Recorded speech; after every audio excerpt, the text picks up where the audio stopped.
फरमाते हैं कि मैं ना मजदूर लेने गया, बगदाद के चौक में मजदूर बैठे होते थे। तो मेरी उन मजदूरों में से ना एक नौजवान बच्चे पे नजर पड़ी। बड़ा कमजोर सा वजूद था, लेकिन चेहरे पर इबादत का निशान था। माथा बताता था कि नमाज का बड़ा ख्याल रखता है। मैं उसके करीब गया। चेहरे भी बड़ा कुछ बताते हैं ना, चेहरों में भी बड़ी रानाई होती है। फरमाते हैं मैं करीब गया, मैंने उसको कहा बेटे मजदूरी करोगे? तो कहने लगा मजदूरों में बैठा हूं तो हुजूर मजदूरी के लिए ही तो बैठा हूं। तो मैंने कहा कि चलो फिर। कहने लगा नहीं, मेरी कुछ शर्तें। मैंने कहा बताओ? कहने लगा पहली शर्त यह है कि लोग 4 दिनार दिहाड़ी लेते हैं, मैं 3 दिनार लूंगा। मैंने कहा यार बे तो बड़ी बेहतरीन है, बाकी भी इस तरह की रख ले। उसने कहा हुजूर दूसरी शर्त यह है कि मैं आपकी मुकम्मल बात मानूंगा, लेकिन जब अजान हो जाएगी फिर आपकी नहीं सुनूंगा। तीसरी बात उसने ये की कि हुजूर मैं आपके घर में काम करूंगा पर आपके किसी सवाल का जवाब नहीं दूंगा। कहते मैंने कहा यार तू बड़ा अजीब है, शर्तें तो मालिकों की होती हैं। कहने लगा जी बहरहाल मैं शर्तें लगा के जाता हूँ। फरमाते मैं उसे घर ले आया,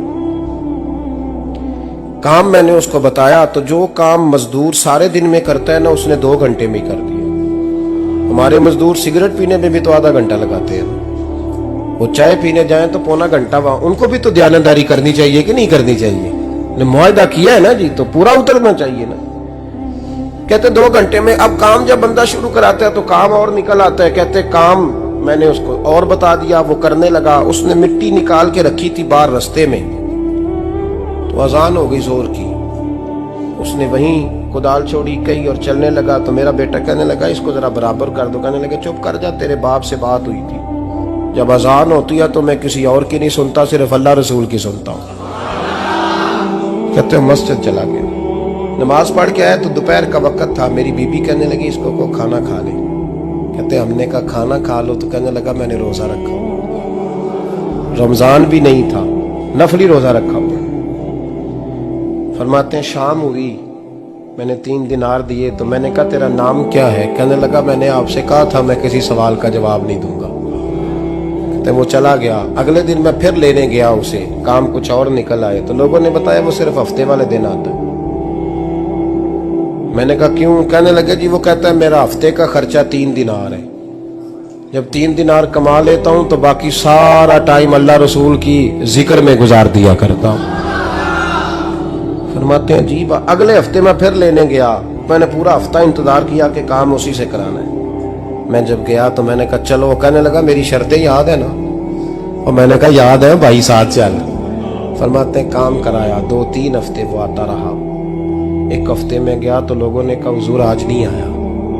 क्यों? कहने लगे बीमार हो गए। कहाँ घर है? कहने लगे बगदाद के कब्रिस्तान के पीछे जो कच्ची आबादी है उसमें रहता है। फरमाते मैं गया, दरवाजे पे दस्तक दी तो कहने लगा हुजूर आप हैं? दरवाजा खोला है, आ जाइए। फरमाते मैं अंदर गया तो मैंने कहा तुम्हें कैसे पता चला मैं आया हूं? कहने लगा हुजूर अल्लाह वाले हो, आप नहीं आना था, वरना अमीर तो गरीबों का पता लेने कोई नहीं आते।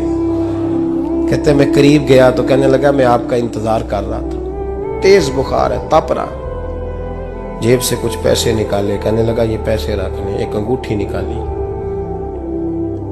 कहने लगा हुजूर आज रात को मेरा इंतकाल हो जाएगा, इन पैसों का कफन खरीद के सुबह जनाजा पढ़ के मुझे दफन कर देना, और जब दफन करो तो ये अंगूठी लेके असर के बाद हारून रशीद के पास जाना। आप उसे कहना मैंने मिलना है, पर वो आपको टाइम नहीं देगा। आप उसको आवाज दीजिएगा कि तेरी एक अमानत है मेरे पास, फिर वो आपसे मिलेगा तो अंगूठी दे दे, फिर आप मेरी तरफ से फारिग हैं।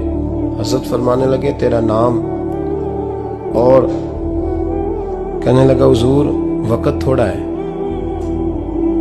आज रात मैंने जाना है, बड़ी लंबी माफी मांगनी है रब करीम से, अगर मुनासिब समझे तो मुझे अपने रब से तन्हाई कर देने। फरमाते हैं मैं आ गया, पर उसकी बातों ने मुझे सारी रात सोने नहीं दिया। फरमाते सुबह बड़ी मुश्किल से सूरज निकला, मैं गया दरवाजे पे हाथ रखा तो दरवाजा खुला हुआ था। अंदर दाखिल हुआ तो खुशबुएं मेरा इस्तकबाल कर रही थी। जब चेहरे से कपड़ा हटाया तो उसका तो इंतकाल हो चुका। इंतकाल हो चुका है, ऐसे जैसे किसी का दीदार करके सोया। कहते मैं तो 2 आदमी ले गया था जनाजे पे, पर पता नहीं दुनिया किधर किधर से आई, कहां कहां से। अखा जदों मीटियां जमाना मैनू रोवेगा, अपना ते अपना बेगाना मैनू रोवेगा। फरमाते हैं मैं तो 2 बंदे ले गया था, पर पता नहीं मखलूक कहां कहां से आई। जनाजा पड़ा, दफन किया। हारून रशीद के पास में असर के बाद गया, मैंने बुलाना चाहा पर बादशाह था, मेरी तरफ देखा ही नहीं। मैंने उसको कहा तेरी ये अमानत मेरे पास है। फरमाते हैं मुझे कोने पे ले गया, क्या बात है, कमरे में बुलाया, मैंने अंगूठी दी। हारून रशीद तो चीखे मारने लगा, कहने लगा अंगूठी वाला कहाँ है? मैंने कहा वो तो इंतकाल कर गया। कहने लगा मुझे कब्र पे ले चल। कहते मैं कब्र पे लाया तो वो लेट गया, तड़प के रोने लगा। मैंने कहा मेरा कलेजा फट जाएगा, ना उसने कुछ बताया ना तूने बताया, ये कौन था? तो हारून रशीद कहने लगा ये मेरा बेटा था। मैंने कहा तेरा बेटा और मजदूर? कहने लगा हुजूर ये हजरत दाऊद ताई के पास बैठा करता था, उनका मुरीद था। मुझे रोज कहता था अब्बा तूने बड़ी दुनिया इकट्ठी कर ली है, मरते वक्त तुझसे टांगे समेटी नहीं जाएंगी, इतना हिसाब नहीं तू दे सकेगा। मैं इसको समझा देता, इसकी अम्मा समझा देती। ये रोज हमें कहता छोड़ दो, आ जाओ अल्लाह रसूल की बारगाह में झुक जाएं। हम समझ। एक दिन ये चला गया, कहने लगा फिर तुम्हारा रास्ता और है और मेरा रास्ता और है। ये सोने की अंगूठी गलती से इसके पास रह गई, गलती से हीरे की अंगूठी चली गई। कहने लगा देखो मेरे बेटे ने आज वो भी वापस कर दी है। फिर तड़प के कहने लगा हारून रशीद था तो ये मेरा बेटा, पर मेरा मुर्शद निकला, मेरा पीर निकला। भाई जिंदगी तो बड़ी थोड़ी है ना। बाबा साहब ने कहा था उठ फरीदा सुते आ, और दाढ़ी आ गया पूर, अग्गा नेड़े आ गया, पिछा रह गया दूर। उठ फरीदा सुते आ, खलकत वेखन जा, मते कोई मिल जाई बख्शिया ते तू ही बख्शिया जा। उठ फरीदा सुते आ, झाड़ू दे मसीत, तू सुते रब जागदा, तेरी डाडे नाल परीत। मेरा रब हमें भी अपनी बारगाह में कबूल फरमा।